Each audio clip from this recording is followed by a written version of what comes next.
Good morning children. In the last class we learned about the commutative property, associative property. In commutative property we learned about the commutative property of addition, subtraction, multiplication and division. And also we learned associative property based on these fundamental properties only, that is addition, multiplication, subtraction and division. We observed both in commutative property as well as in the associative property. Addition and multiplication were satisfying, whereas division and subtraction was not satisfying. That was LHS value was not equal to the RHS value. So in the same way, now we learn properties there about commutative and associative property. But today you will be learning some properties related to 0 and 1. 0 and 1. Usually you have learnt you have seen the tables. When I multiply 2 into 1, we observe this usually in the tables. 2 into 1, what is the product we get again? It is 2. Again, you have observed 4 into 1. Okay, is nothing but equal to 4. Again, when you consider the 4 answer table or for one table, say I can write this as 1 into 4. Again, it is equal to 4. Okay, see here. Again, 1 into 2 is nothing but equal to what? Again 2. What is that we observe? Whenever we multiply any integer by 1, okay, the product remains the same. The product remains the same. This is all about the integer. In the same way, related to rational numbers, say if I take 1 by 2. 1 by 2 into 1 is nothing but equal to what? Again 1 by 2 itself. Or if I write this as 1 into 1 by 2, which is nothing but equal to again 1 by 2. What is that we observe? Any rational number is multiplied by 1. The product remains itself, the same number itself.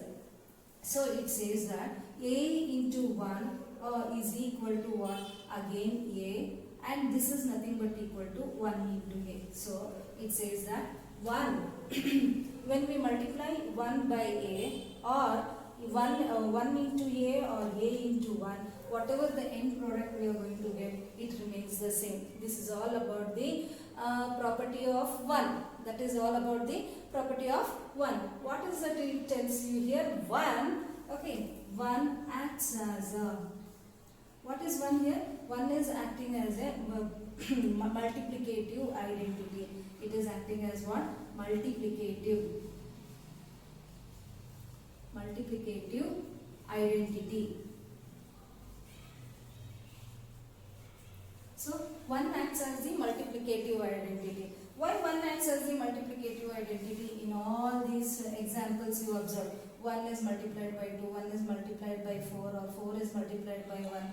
The product, end product, whatever we are getting, it is the same. It is the same. So even in case of the rational numbers also, whenever we multiply any rational number, whether it is a negative rational also, see minus 3 by 4, minus 3 by 4 into 1, it is again minus 3 by 4. Okay, or if you multiply 5 by minus 6 into 1, it is again nothing but equal to 5 by minus 6. You are not supposed to change, even the change, there will be no change even the signs also. So what is that we can say here? 1 acts as the multiplicative identity. So this is all about the property of 1. So next let us see what is the property of 0. You have come across 0. 0.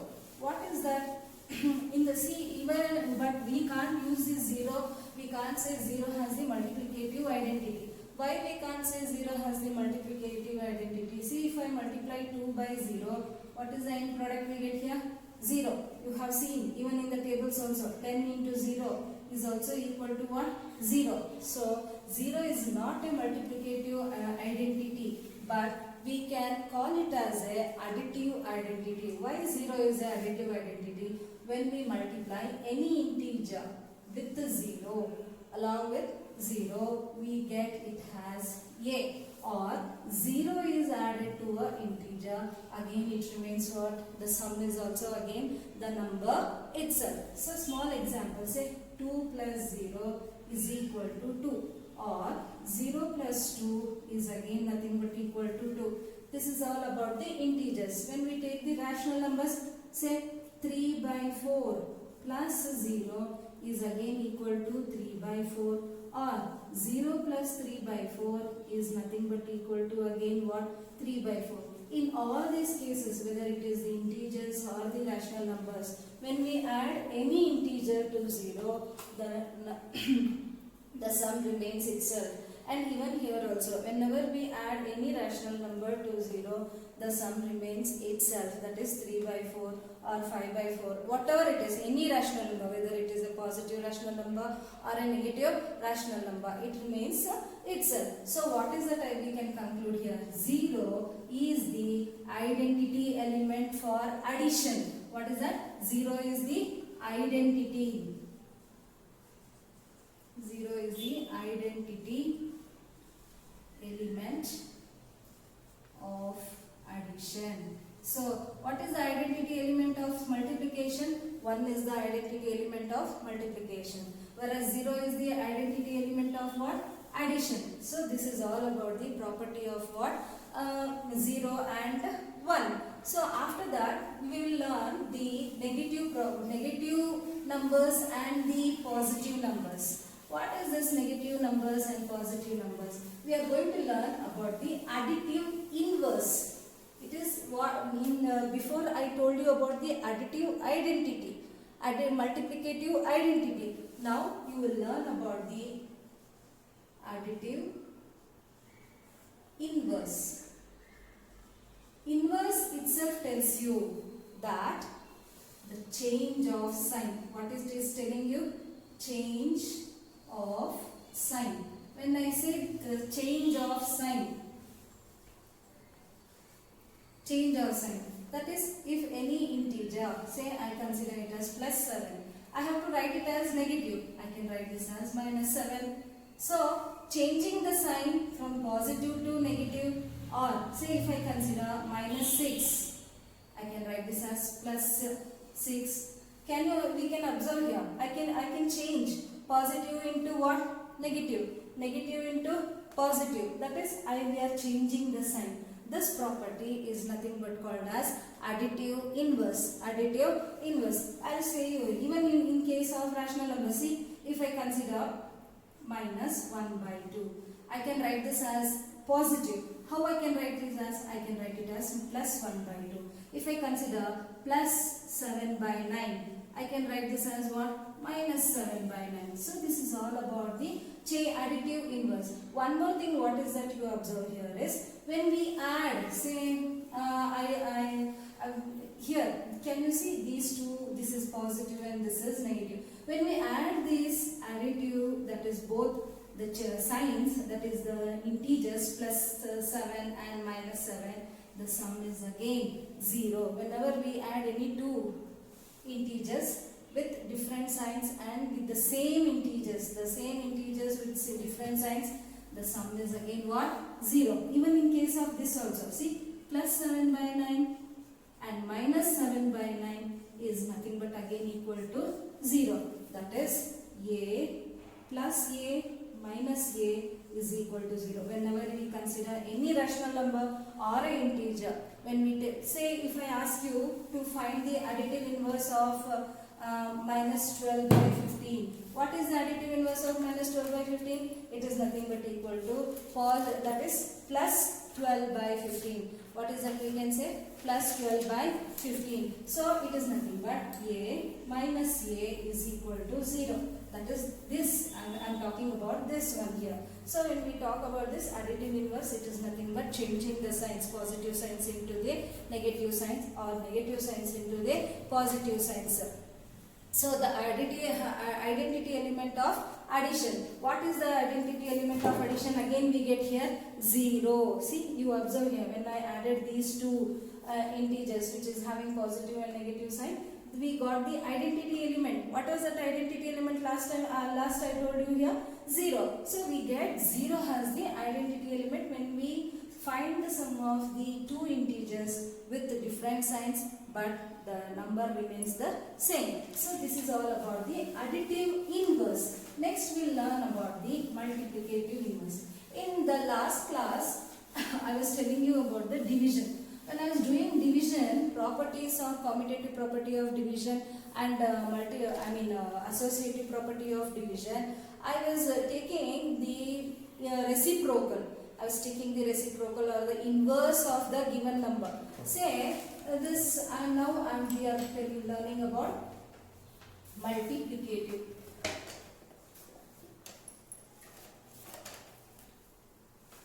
Multiplicative inverse. What is this multiplicative inverse? Say if I write any two numbers which I have to divide, say given 2 by 5, I have to divide this. I have to divide this 2 by 5 again by 2 by 5 itself. 2 by 5 itself. So what I am going to do, I am going to take the reciprocal. Always when I talk about the reciprocal,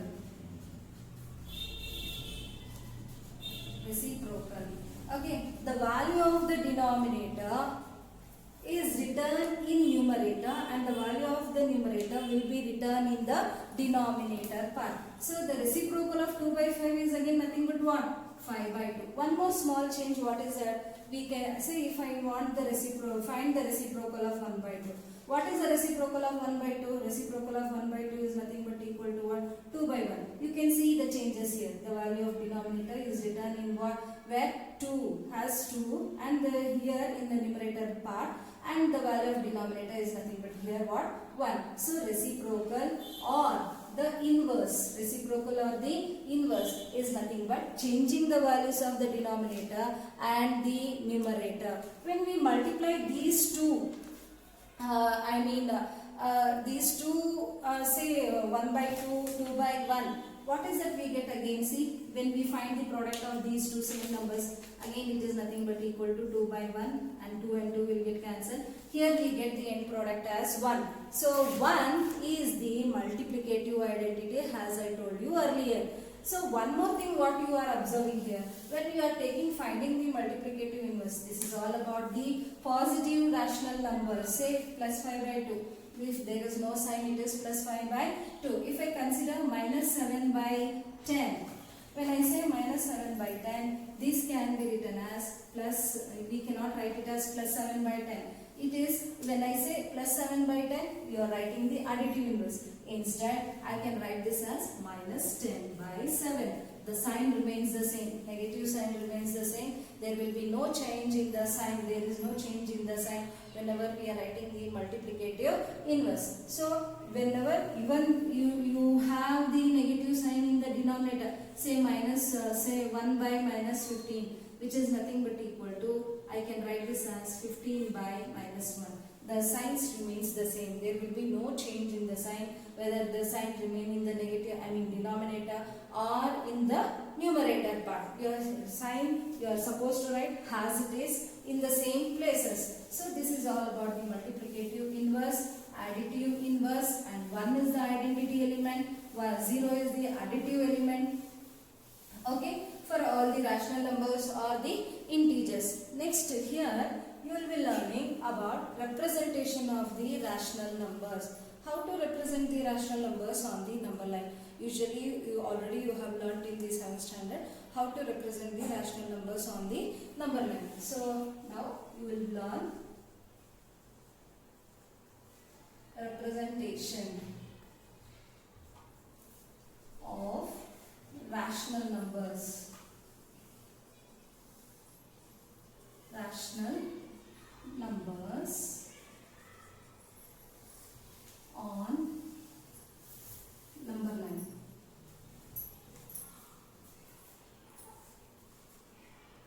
So I will show you two examples here. Okay, we have I was telling you when I started the class, there are numerous numbers between any two integers. Even between any two rational numbers, there are numerous rational numbers between two rational numbers. When I consider 0 and 1, I told you take a scale.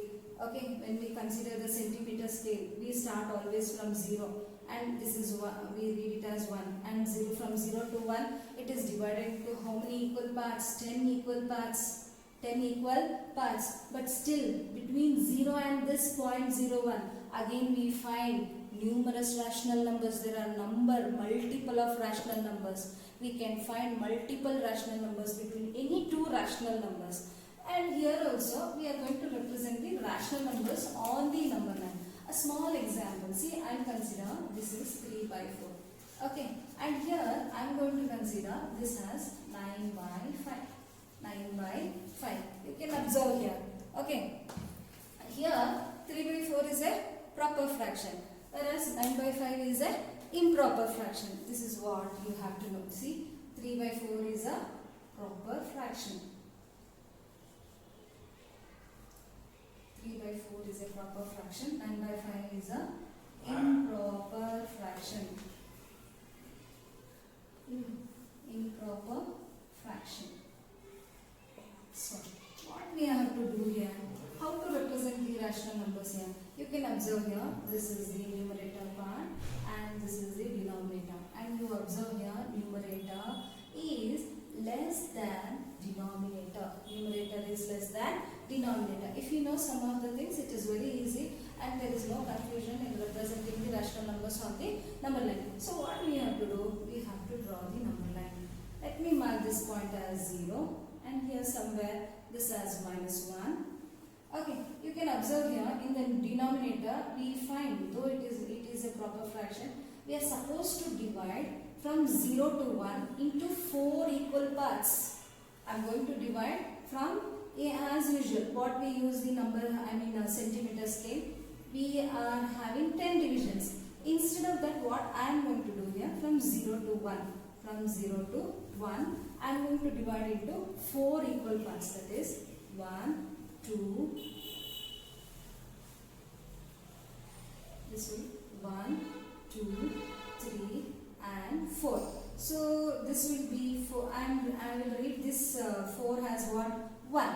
So what is this? I can read it as this will be 1 by 4, 2 by 4, 3 by 4 and this is 4 by 4, which is nothing but equal to 1. 4 by 4 is nothing but equal to 1. Where is now 3 by 4? 3 by 4 is here. I'll mark this point as P. I'll mark this point as P. So observe here. This is very easy. When we consider the proper fraction, representing the rational number on the number line is very easy. So what I am going to do here? 1 by 4, 2 by 4, 3 by 4 and the last division is 4 by 4, which is nothing but equal to 1. Okay, again if you want to write, see, you will divide it into 4 equal parts only. When you consider like this, say 2 by 4, I am writing it as what? You will divide it into 4 equal parts. If I consider say another example, say 7 by 9. So what you will do here? 7 by 9, you will divide from 0 to 1. 0 to 1 into how many equal parts? 9 equal parts into 9 equal parts. That is 1, 2, 3, 4, 5, 6, 7, 8 and the last one will be 9. So 9. So when I say 9, see 1 by 9, this I can write it as 1 by 9, 2 by 9, 3 by 9, 4 by 9, 5 by 9, 6 by 9, 7 by 9, 8 by 9 and this is 9 by 9. So what actually we have to represent this 9 by 9? I am writing it as what? 1. We have to represent 7 by 9. So where is 7 by 9? 7 by 9 is here. I can write this as A. Okay, on the rational number. You are supposed to write even show the negative also on your left hand side. Now, what is that you observe? So this is all about when it is given to you proper fraction, how to represent the rational number on the number line. Say improper fraction. You can observe here the denominator value and the numerator value. The numerator value is more than the denominator. More than the denominator. Very simple method how you can represent this on the number line is nothing but you divide this 9 by 5. 9 how many times? 5 ones are 5. So I can get the remainder value as what? 4. 9 minus 5 is what? 4. I can write this again in the mixed form. How can I write this 9 by 5 in the mixed form? I can write it as 1 4 by 5. 1 4 by 5. So see, again you got a what fraction it is? Proper fraction. Again it is converted into proper fraction. So 1 remains as it is. No need to worry there. So we will draw the number line again. So again we got this 4 by 5 is a proper fraction. Proper fraction. Okay, this is a proper fraction. Now what we have to do, we will represent. I'll mark this as 0 and this part as -1. I will write, consider. So how many equal parts we have to divide it into? 5 equal parts. 0, 1, 2, 3, 4, 5. So 5 when I say, I will mark this as 1. Next, again will represent. Why I am going to continue here? It is 1, 4 by 5. 1, 4 by 5 in the sense, it lies between 1 and 2. It lies between 1 and 2. So next I will divide it into how many equal parts? 5 equal parts. 5 equal parts. I am going to divide into 5 equal parts. So 1, again 1, 2, 3, 4, 5. Okay, so this is 1. Next you will read it as what? 1 by, how you will read it as? 1 by 5, 1 by 5, 1 2 by 5, 1 3 by 5, and this is 1 4 by 5, and 5 by 5 is nothing but equal to again what? 2. After 1 we are representing this as what? 2. So you can observe here this 1 4 by 5. We read it as what? 1 4 by 5, which lies between 1 and 2. 1 and 2. So we have to represent this what? 1 4 by 5. 1 4 by 5, which is nothing but equal to, I mark it as C. We can consider one more example. Say I'll consider 12. 12 divided by 5. I'll take 12 divided by 5. Negative. Okay, we'll find it out whether we can represent this on the negative part of the rational number. I'll just show you here. Hope you have understood how to first, whenever it is given to you in the improper fraction, what is that we have to do? We have to first divide. So first earlier what we have to do here. So I am going to consider the rational number 12 by 5. This is the example what I am going to consider. So 12 by 5. First divide. Let the sign be as it is. 5. How many times? 5 2s are 10. So what is the remainder? 2. So what is the fraction? I mean mixed fraction you are going to get again? 2 2 by 5. This is 2 2 by 5. What does this tell you here? The rational number 2 2 by 5 lies between 2 and 3. It lies between, that is minus 2 2 by 5 lies between minus 2 and minus 3. Minus 2 and minus 3, which is nothing but on your left hand side. On your left hand side. So what we have to do? I will represent this on the rational. See, again you can observe here. This is a proper fraction. So I will divide it into how many equal parts now again? 5 equal parts. So this will be 0. I will mark this as +1. We are representing negative rational number. So I will divide 1, 2, 3, 4, 5. So I will mark this as 1. 1, 2, 3, 4, 5. So I will mark this as 2. 1, 2, 3. Don't make use of free hand when you are drawing the line. Please make use of the scale and pencil. Okay, so this is -2, -1, 1, 2, 3, 4, and this is my, and I'll mark this as -3. You can observe here, this is -2 and 2 by 5. I'll read, see 1. If it is -1, 1 by 5, you can represent after 1. Now this is 2. This is -2. We have to represent after 2. So -2, -1 by 5, -2 by 5. So this will be -1 by 5 and this will be -2 by 5. So 2 -2 by 5 lies here. I'll mark this as n. I'll mark this as what? N. So the rational number 2 by 5, that is -2 by 5 lies here. So this is how we are going to represent the rational numbers on the number line. Next class we will be learning a few more properties, okay, that is distributive property, and how to find few more rational numbers between any two rational numbers.